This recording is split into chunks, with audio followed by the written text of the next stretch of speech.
Bonjour Monsieur le ministre. Bonjour, ça va? Oui, ça va très bien. Et Merci. bienvenue sur ce plateau aménagé en marge justement du lancement de la deuxième phase du concours pour les structures standards. Ouais. C'est un terme qui revient très souvent et la population voudrait bien savoir ce que c'est que ces structures standards sur lesquelles visiblement vous tenez beaucoup. Oui, parce que, comme vous le savez, le chef de l'État a décidé que notre pays devienne émergent et nous nous sommes rendus compte que l'administration doit jouer un rôle très capital pour accompagner cette vision du chef de l'État. Et pour y arriver, il a fallu réformer notre administration publique et la restructuration de cadres organiques, de structures, ça fait partie de cette réforme, c'est un axe important. Alors pour avoir des structures, des cadres organiques qui répondent aux standards internationaux, nous avons décidé de créer des directions dites directions standards. En fait, nous n'avons pas créé. Ce sont des fonctions qui étaient jouées par les anciennes directions. Nous avons voulu avoir des directions pour les compétences horizontales. Prenez le cas de la direction des ressources humaines. Oui. Les ressources humaines devraient être gérées de la même manière dans les différentes administrations de notre administration publique.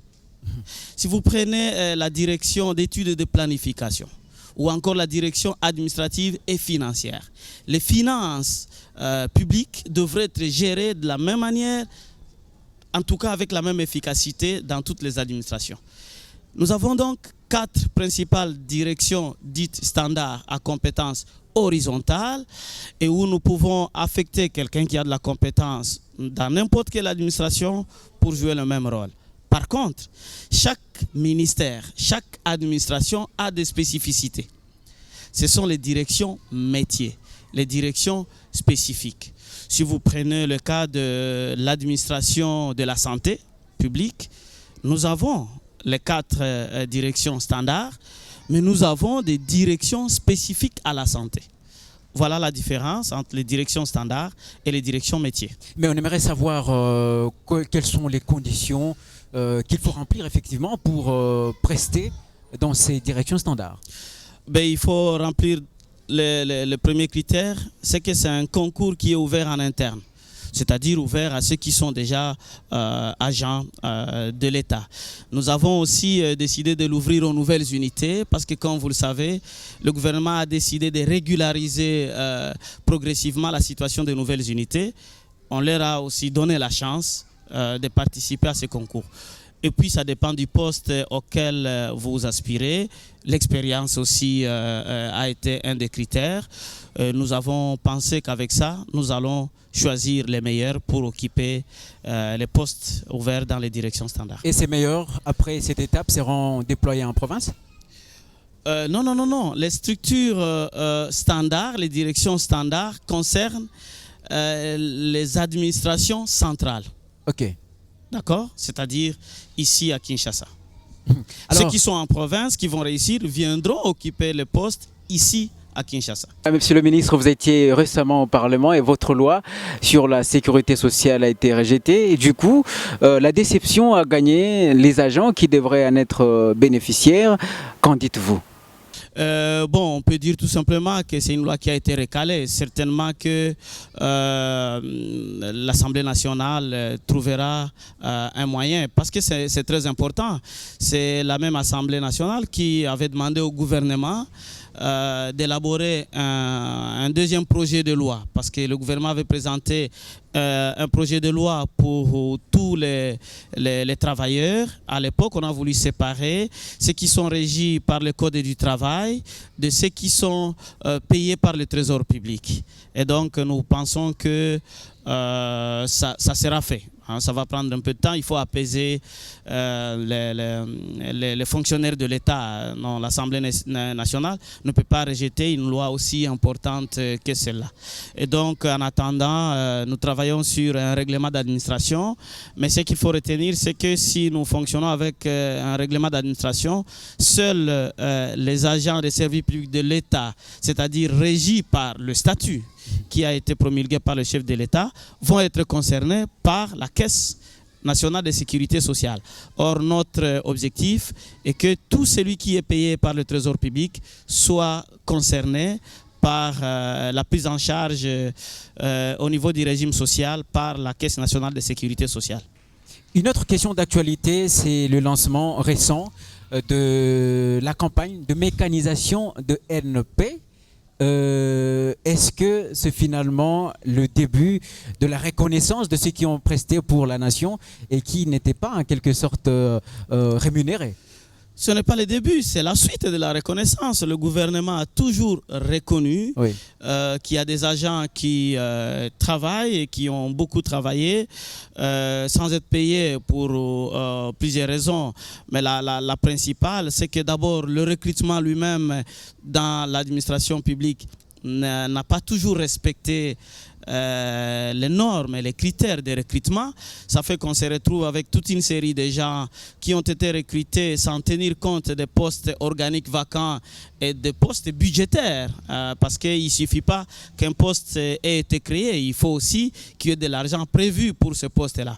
Et donc le gouvernement est reconnaissant et c'est pour cela qu'il faut profiter de cette occasion pour féliciter le ministre du Budget, le ministre d'État, le ministre du Budget, parce que ce contrôle de la paye est mené par le ministère du Budget et le ministère de la Fonction publique avec les partenaires, les syndicalistes. Cela conduit à avoir des moyens qui permettent progressivement la mécanisation des agents et fonctions de l'État qui ne sont pas encore payés. Donc ça ne va pas affecter le budget?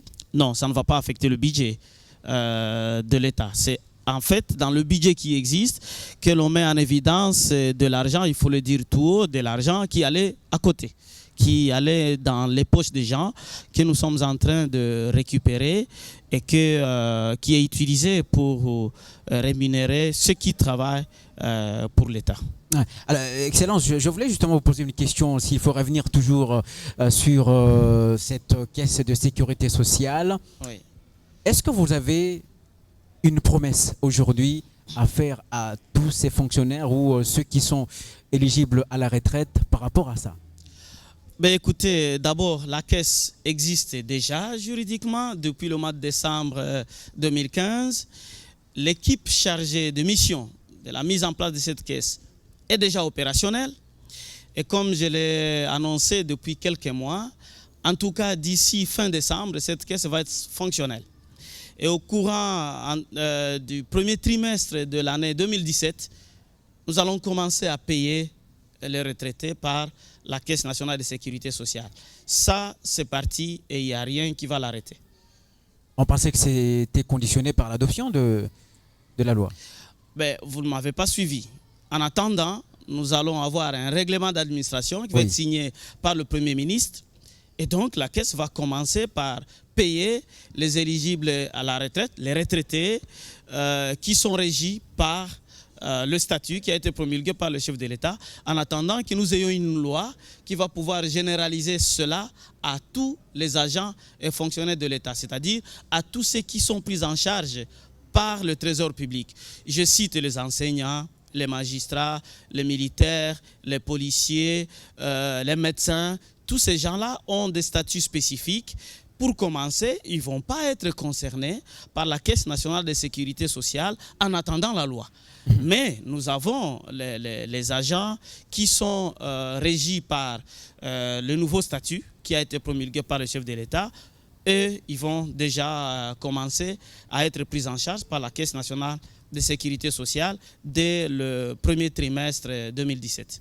Voilà, récemment, vous avez rédigé ce que vous appelez les 365 jours de marathon en vue de promouvoir la réforme de l'administration publique. Peut-on dire que l'heure est déjà au bilan?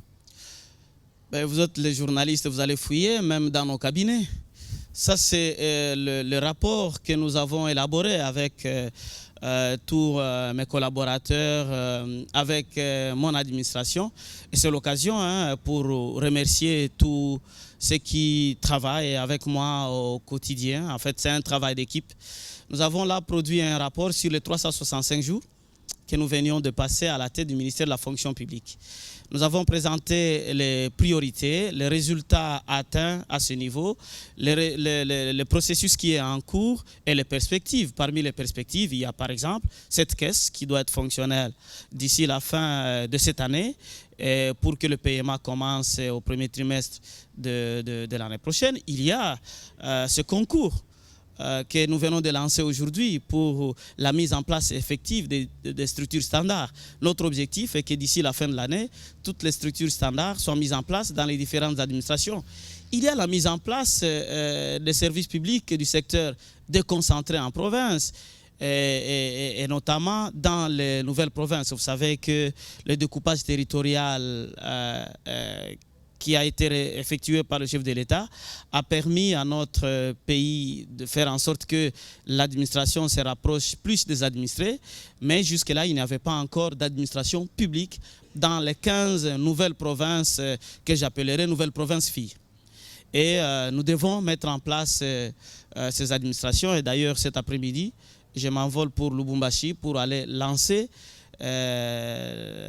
un concours ou plutôt une évaluation de compétences des ressources humaines dans l'ancien Katanga pour avoir les 15 meilleurs qui vont occuper les guichets uniques dans les 3 nouvelles provinces, le Lualaba, le Olomami et le Tanganyika. Vous voyez, donc il y a des activités qui sont en cours et qui doivent aboutir d'ici la fin de cette année. Il y a d'autres activités que nous avons planifiées pour l'année 2017. Oui, il n'y a pas que ça. J'ai appris même qu'il y a certaines équipes qui seront déployées en province pour vulgariser la nouvelle loi.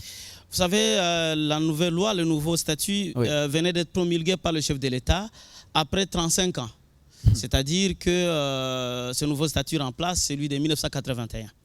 Les gens étaient habitués à l'ancien statut, alors que le nouveau apporte beaucoup d'innovations. Oui. Sur l'âge de départ à la retraite, l'âge au recrutement, les conditions, le régime qui passe du système octroyé au système contributif. Mais il faut que tout ce qui gère l'administration publique à tous les niveaux, y compris dans les entités territoriales décentralisées, soient informés des innovations de ce nouveau statut.